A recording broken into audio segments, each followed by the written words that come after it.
Game 5, courtesy of the Sports Bar. Still getting ours from 99 on. My man Adam Fuller on the sleep tip. I caught him on the early morning tip. My man has the finals, the Larry O'Brien hangover. My man was out partying late last night, ad one. What's going on, Pimp Juice? Not much, man. I know it's, first day of summer. Finals was over. We got, he was able to win back-to-back, and, now the NBA season is over, and, well, the draft is next Thursday, but, it's a draft, looking forward to next season, so we'll see how that works out. Are you impressed with the finals? I mean, just as a whole, were you impressed with the finals itself? A series that really... Yeah, you got some unsung heroes and, Kawhi Leonard and, Danny Green and, those two for the Spurs, no doubt, had a big-time series and stepped up, made big plays. And then for the Heat, Chalmers and, Battier, had a great game. He was due for a good shooting night, and he had one last night. And, well, as a team, they shot pretty well. They did something that they usually don't do is knock down jump shot. Wade and LeBron, especially. Bosh, he didn't have any points, but I think he did a good job of battling Duncan for position and made it tough for him on the offensive end. And he rebounded okay, 7 rebounds. Could have probably been a little bit better, but he did something that people question his toughness, and, he manned up pretty well last night. Well, the odd thing about it, though, is if you could address the second point first, which is I thought he had a huge impact on a game where he scored no points. And see, the funny thing about that to me is I always say to a lot of people, two of the most overrated stats in basketball can be the assist, and a lot of times it can be points. Because if Kevin Durant goes for 40 and they lose, we're looking around as to why he didn't pass the ball more, why didn't he get more players involved for all those years that Kobe Bryant went through being labeled as a ball hog when all we had was his scoring. So the perception of points, in my opinion, can be overrated just from the standpoint of I thought he had a big game last night. I thought his defense on Duncan was underrated. I thought a lot of the things that he just did, his overall activity, not being able to account for the guy. He only took 5 shots. So let's be fair to him. It wasn't as if, they ran plays and the ball was constantly in his hand. But, again, I think that his activity level started around Game 5 where he started to kind of pick it up. He had the big block, in Game 6. But here's another thing, talking about the jump shots.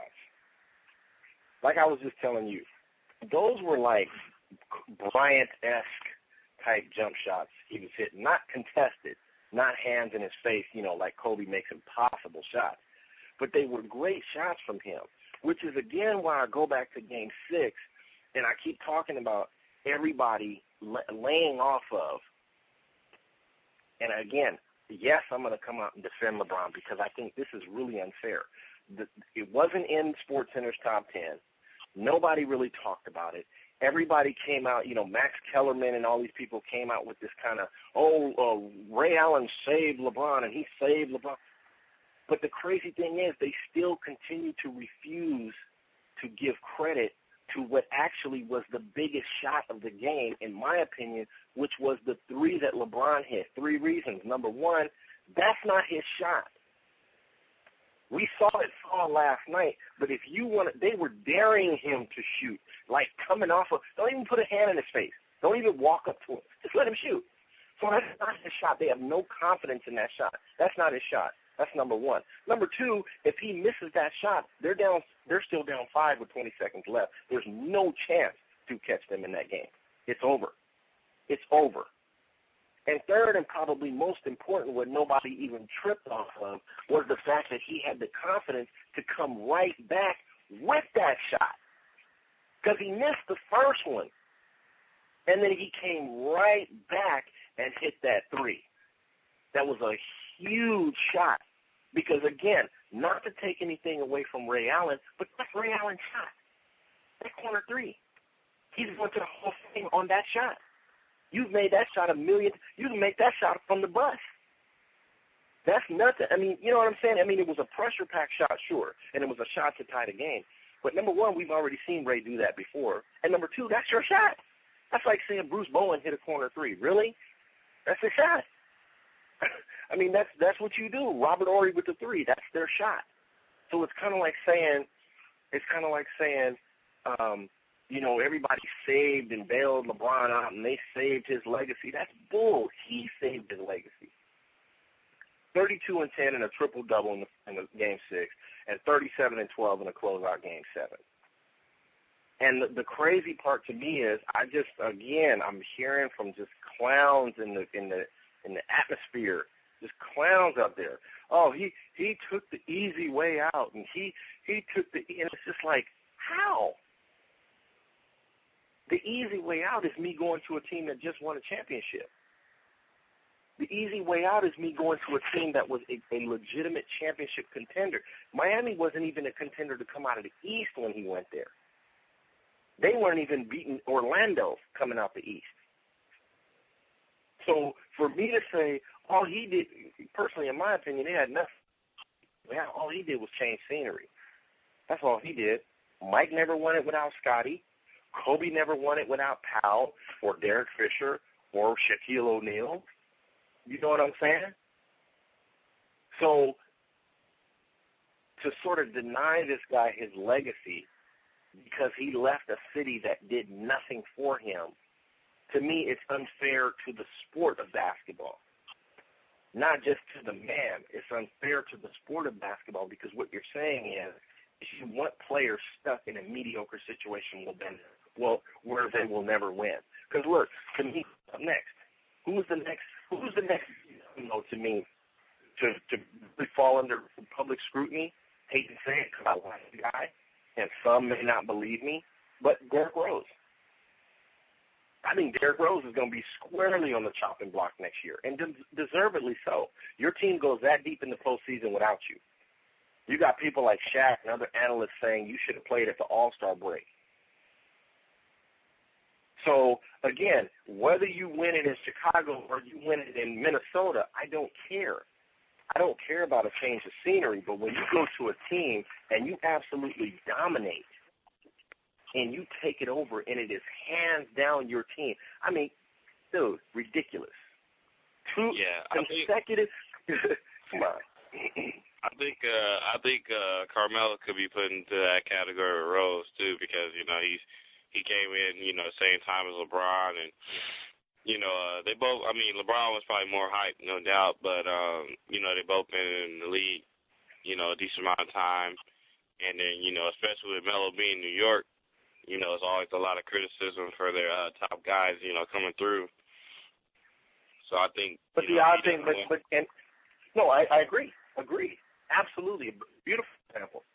I absolutely agree. But again, the venom with LeBron seems to be so much deeper because if Melo goes to another team, if Melo goes to Atlanta and they win the championship next year, ain't nobody going to be talking about Melo the easy way out.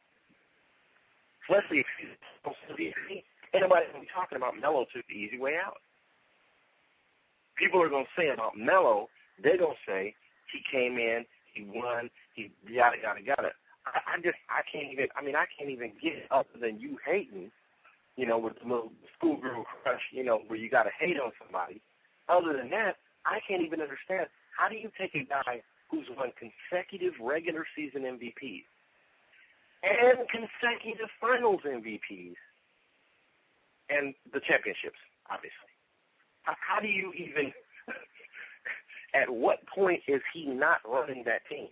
I mean, who is saving him? It's almost as if the implication being this. When I hear Michael Jordan would have never left, Michael Jordan didn't have to because free agency was not where it was. Michael Jackson. Michael Jordan had one of the worst contracts of all time. We know that. He's still one of the most underpaid, big-time producing athletes of all time. They made hundreds of millions off of Jordan, and his salary was always crap. But that's number one. He didn't have to because he was locked into a terrible deal. Number two, Michael Jordan recruited. And I don't think people understand. I think people just kind of sat back and had this mentality of, Jordan, everybody wants to play with him, and so all these things. No. There's evidence to back me up there where Mike, talked and said, look, we got to have Tony Kukoc. Let's vouch for Rodman when Rodman got there.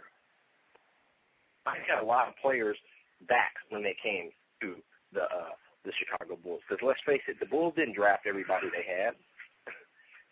They didn't draft everybody. They had a lot of free agents come through the doors. So again, I'm not comparing his legacy to Michael Jordan's because I really don't care. I like him carving out his own legacy. You know me with that. I hate the comparison crap because all it does is just knock down what a guy's just accomplished. I don't want to hear nothing about Michael Jordan. I don't care about Michael Jordan. The guy retired 10 years ago. Jordan fan, let Mike go. He's retired. He gave the crappy Hall of Fame speech. He's still bitter. We know that. He was a great player, perhaps one of the greatest of all time, if not the greatest. But number one, stop comparing everybody to freaking Michael Jordan. It's becoming nauseating because it's almost as if you can't let any guy right now have their shine. Now, we know it's because our media is negative, it's predicated on negativity. They feed on negativity. I mean, ESPN, Fox News, come on. That's all they feed on is negativity. But you, as a sports fan, got to take a look at yourself in the mirror and say, look, I don't hate LeBron. Because if I spent 7 years somewhere where they did nothing for me and I was still super productive, I'm getting the hell out of here. You ain't going to strangle my career. You ain't going to chokehold my career. Are you crazy? I mean, it's almost as if, to me, when I hear the criticisms of LeBron, it's almost as if he did nothing in Cleveland.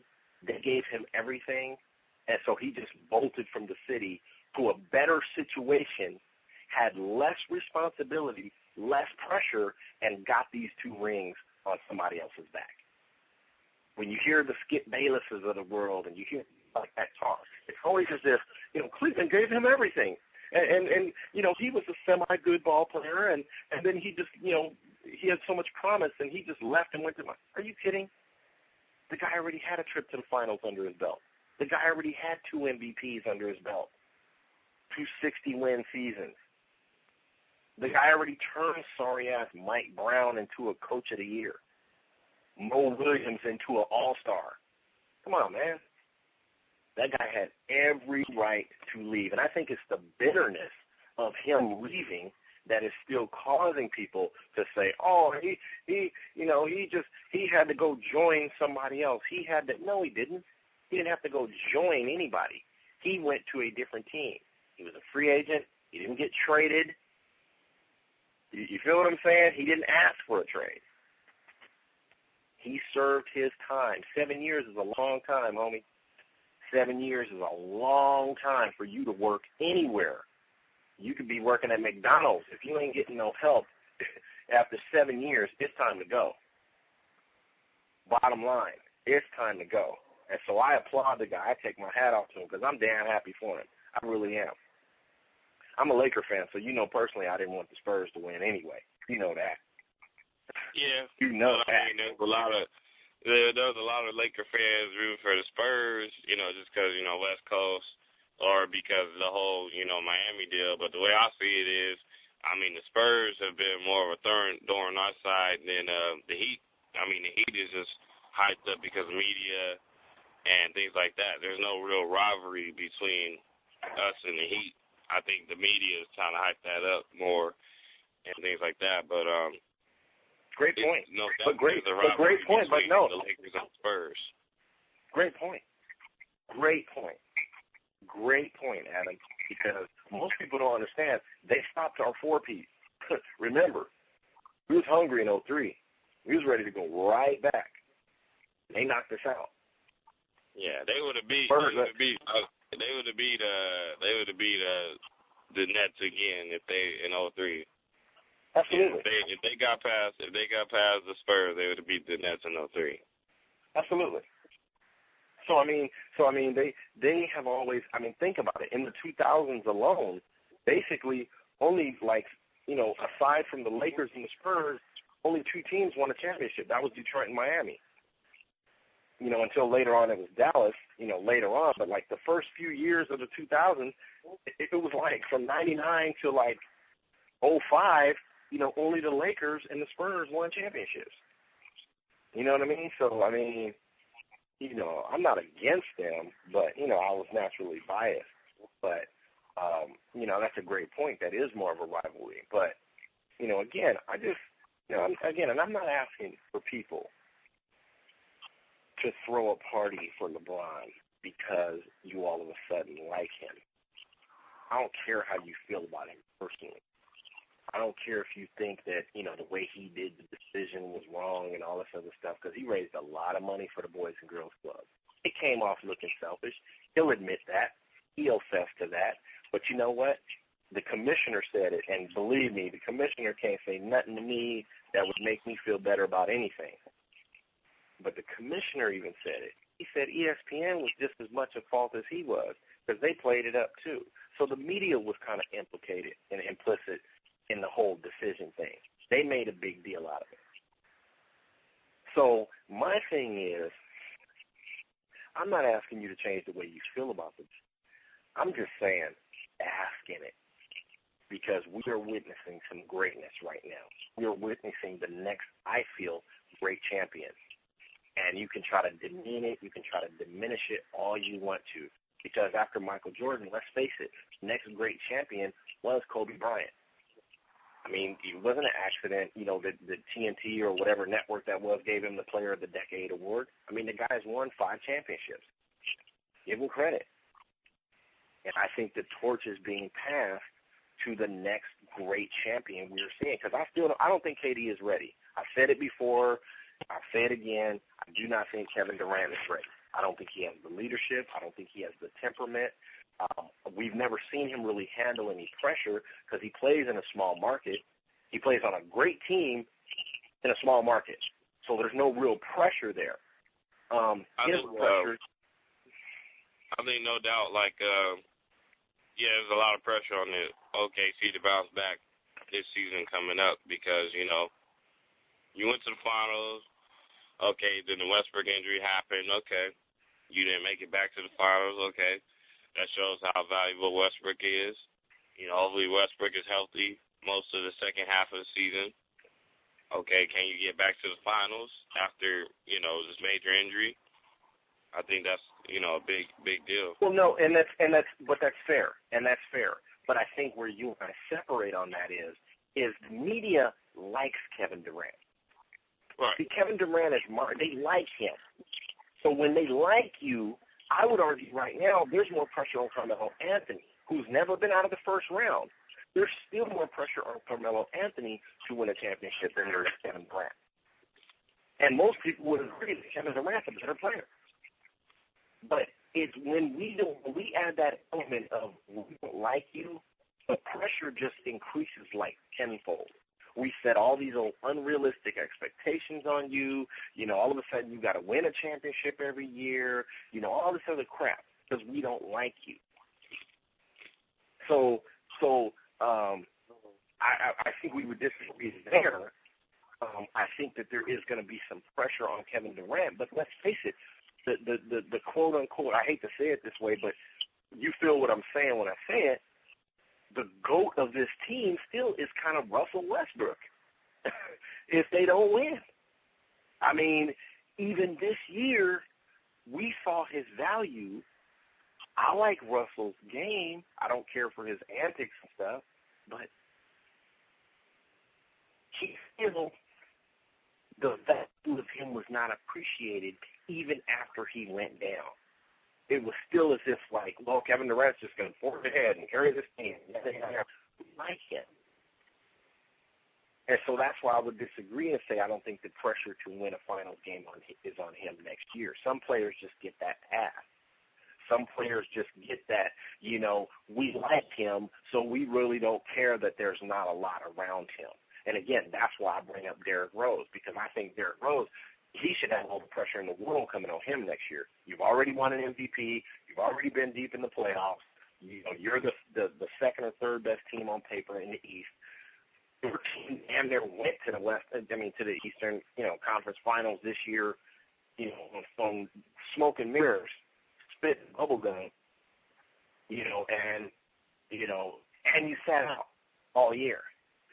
You warmed up before games, and then you went back to the locker room and put your suit on, which to me was a direct slap to the fans and the organization. But, again, I don't know what his mentality is. I'm not attacking him personally. I'm just saying, to me, that's kind of chicken bleep to go and warm up before games and then go when the game starts and it's a heavily contested playoff game. Your team is fighting tooth and nail, and you go back to the locker room and put your suit on. At least keep your warm-ups out and stay on the bench. At least give fans the impression that, damn, I wish I could go. I just can't make it. You never did that. But we like him. So we're not going to trip off that. We're not going to, look, LeBron said he was dunk contest, then he said he wasn't. He was doing dunks before the game, and look how everybody took that. He's spiting us. He's slapping us in the face, and he this and that. But a guy like Derrick Rose gets a pass. So, again, that's why I say, for me, I think the next big guy that should have the pressure on him should be Derrick Rose. Because at this point, I think LeBron's on cruise control. Me personally, I don't think LeBron ever has to win a championship again. I don't. I really don't. He proved last year wasn't a fluke. He proved last year was even guys like me who kind of said, okay, if you want to knock this championship, the only thing I will say about the knock on this championship is it was a strike-shortened season. Compressed. Everybody played, back-to-back-to-backs. It was a 66-game season compressed into like 3 months or whatever it was. But nevertheless, everybody had the same season, but it was a short season. This one, nope. It's like when Kobe beat the Celtics. Nope. You talk about Perk not being there. Well, Perk got hurt. That's part of the game. That's part. It wasn't no funny business there. He beat the Celtics. And this one right here, LeBron beat a tough opponent, an opponent that swept him before. So it's poetic justice. So to me, it's cemented. He's done. He don't have to win another championship. He proved it. I can go somewhere else. You're not doing anything for me here, and I can be successful. And you're going to have people out there who's going to say, well, you know what, John, you got to stay married to that same old ugly fat woman. She don't take care of herself no more. She beats the kids and yada, yada, yada. But you got to stay married to her because it's loyalty and it's the – no. Go off, go get you a nice young pretty bride or a nice pretty bride and start your life, man. Start your life over. There's no rule book that says that you can't hit the reset button. Revitalize yourself. Rejuvenate yourself. I'm over 40, and I'm in better shape than when I was 20. So, there's no rule against that. So, like I said, he can ride off into the sunset as far as I'm concerned because I think he's proven himself. So, how about the D word though coming up? How about the dynasty word? What's your thoughts on that? Do you think it's appropriate? Do you think, Well, I think if they went 3 in a row, they can consider themselves a dynasty. I mean, back to back. I mean, yeah, the first time since the Lakers 2009 and 2010 did it. But I think if you win 3 in a row or 4 out of 5, then you can consider yourself a dynasty to me. I mean, well, I think, yeah, I agree. There's going to be talk about it, but I think you got to at least win, 3 in a row or 4 out of 5 or 3 out of 4 or something like that, Well, for me, the criteria is a little bit different. I actually have a few different kind of criteria for a dynasty for me. Number 1, 3 in a row. That's automatic. That's 300 wins as a pitcher. You going into the Hall of Fame. You're done. You know what I'm saying? 2,000 hits. You join the 3,000 hit club. You know how we have it. Me and you, a couple other people we know, have benchmarks for things that just solidify you. 3 championships in a row, you're a dynasty. Period. End of discussion. To me, 3 trips to the finals in a row is a dynasty. It's a dynasty. And here's why. Because people don't understand, still don't think, because now, we choose to judge certain players by a ring. So everything that he does is by a ring. Never by, he this or his longevity or his scoring and he's great. No. For some guys, it's the ring. And they've been to the finals 3 consecutive times. That's a dynasty to me. Because it shows consistency. It shows that this team has been able to do it over a long period of time. So I'm not going to knock them for that first final being lost. So especially when they win the 2 behind it. Because let's face it, there's another type of dynasty to me, which is sort of a team, sort of organizational dynasty, which I think Tim Duncan's been a part of. He's never won a back-to-back. All at times, he's never even been the best player on his team. But it's a team dynasty in the sense that they've won 4 championships over a period of time. 3 championships in a decade, obviously, to me, is a championship. So, is a dynasty. 3 championships. What if you get the 3 straight finals and don't win one? Well, then, to me, that can still be sort of considered a dynasty in the sense that, take the Buffalo Bills, which is the perfect example. 4 Super Bowls in a row. 4 Super Bowls. Now, even if you take, to me, 4 Super Bowls and spread it out over, say, 7 years, I still think that's a dynasty even if you don't win, because that shows that your team is a consistent high level. You got to get a lot of things to happen like to win a championship. You got to have a lot of luck. You got to have a lot of things that you didn't expect. I was watching the Game 7 yesterday. I have it recorded. And I was watching the Game 7 yesterday, Lakers versus the Celtics in 2010. Kobe had 15 rebounds in that game. 15 rebounds. Everybody in that game did something that they don't normally do. Gasol was tough as nails. Ron Artest hit a big 3. Kobe had 15 rebounds. Everybody did something in that game they don't usually do. So you need a lot of luck and a lot of things to happen. So I'm not going to knock you if you get to a championship. Fran Tarkenton, the Vikings quarterback, went to 4 Super Bowls. Never won. So to me, a dynasty can still be considered if you have a string of appearances in a finals. Because look at Elgin Baylor. Elgin Baylor's in the Hall of Fame. Elgin Baylor is 0 for 8 in finals. Jerry West only has 1 ring.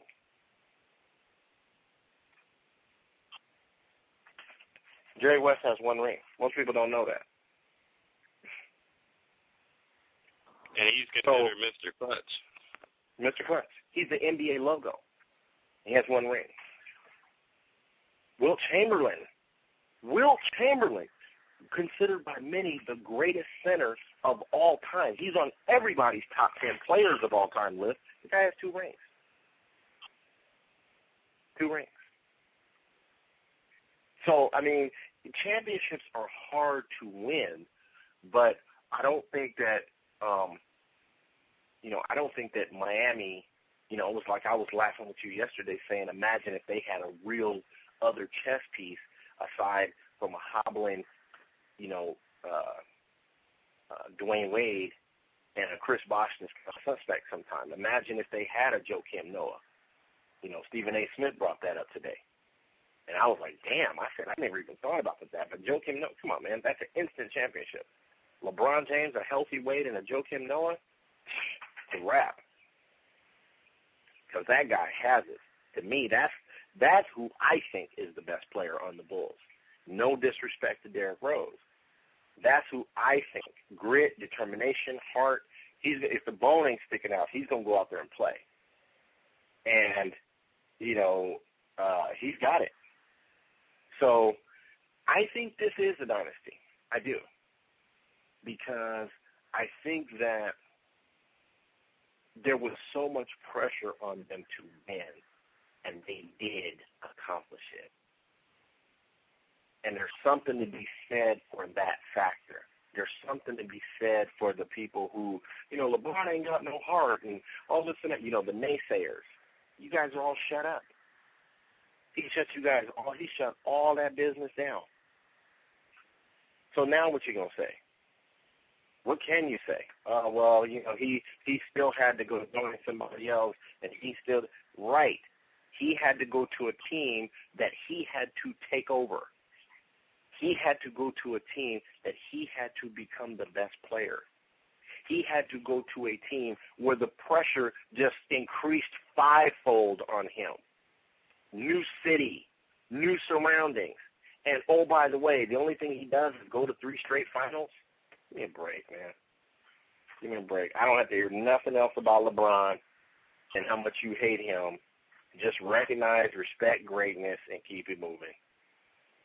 Keep it moving. Because as a Laker fan, I've been hearing that about Kobe Bryant for 10 years now.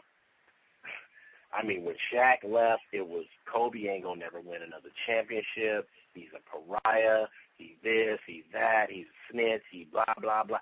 All we heard about Kobe Bryant, all he did was go out and go to another 3 finals. And like he said, get another ring, get his 5th ring without Shaq. So, like I said, I think they are a dynasty. I like what they've done.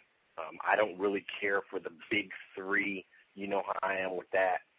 But if they can keep this team together, and this team at least stays together another couple of years, they keep Chris Bosh, Wade gets healthy, they play another year or two, even if they don't get a championship. Because even if they don't get a championship, the way this team plays and how hard they play, they're going to be there. They're going to be there. Trust me. They're going to at least be deep in the second round. They're going to be playing for a divisional playoff or a conference final or something. I mean, look at that Detroit team from the early 2000s. That team went to the Eastern Conference Finals 6 times. 6 times. Basically in a row. Every year Detroit was in the Eastern Conference Finals. That's a dynasty to me. That's a dynasty, even though they got only the 1 ring. But Chauncey ran that show. And they were all draft picks. Rip, Tayshaun, they brought Ben Gordon in. Ben Wallace in. That team wasn't even as sort of ragtag as this team is, because this team is kind of just the big 3, and then you got some Shane Battiers and some Ray Allens and those people. So I'm not going to beat a dead horse, man. I'm just going to say I think we've seen a good finals. I think it's great for the sport. I think you're still going to continue to see the hatred out there, which is fine, because as long as it's shut down like it was last night, it's all good. Keep on hating. Initially I thought it might be a weak series. I had the Spurs winning, and they proved me wrong. But looking forward to next season, man. It's going to be real nice. It's going to be nice. Lakers going to have a different look. I just feel it in my bones. Dwight's not going to be there. I'm hoping he's not there. What have you heard? Have you heard anything else? It's going to be interesting all season. We'll see what happens with this Clippers and Celtics talk. And what do you make of all that deal? First off, what do you make of all that deal? What is this much to do about nothing, or what do you make of this whole Clippers deal? To me, okay, you get Doc Rivers, and then if you get KG, all right, maybe he got 2 years left in him, but you're a pretty young team, so they got some veterans though mixed in, so they're kind of ready to win right now, but I guess that's going to help them keep CP3, but, you kind of, you're giving up on DeAndre Jordan. You're losing size, which, Blake Griffin isn't the biggest power forward already. And, with your up-tempo style, now you're trying to become more of a half-court team. Like, how's that going to affect, Blake Griffin's game and, everybody else's game on that team? Because most of those guys like to get up and down and run, and, you're going to have to slow it down with KG there. So, and then Doc Rivers is more of, a half-court type of offensive coach. So, but Chris really wants to play with Dwight. I don't really see it as a good fit. But, maybe they know something I don't. So. Well, I think Dwight Howard, first of all, I think that Doc Rivers, to me, looks good in any fit. He to me is that cat that, he can put on any suit and be cool in it. That's Doc Rivers to me. I think Doc Rivers is hands down one of the top 3 coaches in the NBA and has been for some time. I really do believe that. So him on the Clippers would be a good fit. I think the Chris Paul dilemma with him is that he's really trying to vouch for Dwight Howard to come there. But I think they want to go with Garnett. I don't really understand the deal because DeAndre Jordan seems to be a piece that you could really readily come up off of, but there seems to be some sort of problem with it. And I think the main problem is that I think the Clippers really want Doc Rivers. They could care less about Kevin Garnett. Like you said, maybe 2 years. If they're smart, they build for long term. And Chris Paul is still really young, still a great player. He's still got a lot of years. Chris Paul could play another 7-10 years. So, what is this deal? I think this deal is kind of it's a fake deal, I like to say, where they put proposed trades out there just to see how different teams would react. Because remember, first it was Chris Paul talking crazy about, I want Dwight Howard and I'd love to play with Howard, and they've been in close contact and connection, and now it's the Doc Rivers deal. And you can't trade for a coach. We know that. Well, you've been hearing about Chris Paul and Dwight getting together, maybe in Houston or, Atlanta has a lot of cap room because, Josh, I think Josh Smith is a free agent, or if they trade Josh Smith, then they could have a lot of cap room or something like that. But, I don't know how it's going to work out. I was even hearing, sign and trade, but the Lakers won't do it, where, the Clippers will get, Dwight, and then the Lakers will get Blake Griffin, and I don't know. What's the advantage? What's the advantage of a sign and trade with Dwight Howard? What's the upside to that? I guess you can get back multiple pieces. You get about two or three decent players for him. Maybe a draft pick. You can't let him walk away. I get that. I'm not an idiot. You can't let the guy walk away. But again, you're talking about a guy who you can just visibly see it in his body language, press conferences, games. But hey, Kobe is vouching for him. Kobe wants him back, so we'll see. But let me ask you this honestly. Do you think that's really Kobe vouching for him, or do you think that Kobe is playing good soldier? A little bit of both. Maybe more good soldier. Yeah. I think this is honestly a case of total Kobe just totally playing good. I think he's just totally playing good soldier. Totally. When I say totally, I mean there's nothing in here that will remotely tell me after the season they've had, there is nothing in here that tells me that Kobe Bryant is interested in having Dwight Howard stay in L.A. I think the only thing that I could say, the only thing that I could think of that would remotely say, okay, well, I'll buy that, is the fact that Kobe cares so much about this organization that he does care about the Lakers after him, which is rare. Shaq never had that. I don't even think Michael Jordan had that. And when I say that about Mike, it's not to be disrespectful. It's just you see how just readily up and just picked up he did when he went to go play baseball. Michael Jordan just kind of up and just picked up and was gone. So it's rare that you see a player that cares so much about an organization. Allan Iverson, I think, has it with Philly. Still goes to games. You'll still see him sitting around, stuff like that. You can tell when a guy has love for his organization, post his career with the team. You can see it, and I think Kobe has that with the Lakers. He cares about where this franchise. I want to still be able to come see this team in 5 years. You know what I'm saying? It's like the guy who. Yeah, I'm gonna be courtside at the games, things like that, or right. Maybe not at every game, but like kind of how Kareem is. Kareem should be out there. Magic, Magic was out there. Thank you. A guy like, the guy who likes a bad breakup versus a good breakup. The one who, I don't care about that B. I'll leave her.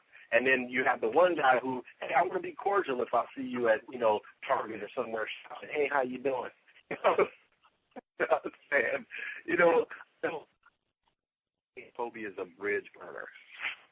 And so I think that when he leaves the Lakers, he obviously cares about which direction his franchise is going. And I think that he sees that, okay, if Jim Buss had this much faith to bring him in, I'm not going to dump all on the guy and be disrespectful and say you're not going to align with it. So I think what Kobe is doing is he's kind of soldiering for the organization, and he's kind of, he's soldiering for, this organization stuck by me through some tough times, and this is just him he's trained himself to be, support the organization. I think that's all this is. It's just him supporting the organization, because there's never been any evidence or any record of him and Dwight hanging out, being buddy-buddy. Every picture they take looks photoshopped and fake and coordinated. Okay, Dwight, you stand over here and hold my arm up like we're cheering together. And no. And everybody, the consensus, everybody knows that Dwight Howard has been pushed harder this year than in his previous 8 in Orlando. In 1 year, you got exposed for being lazy.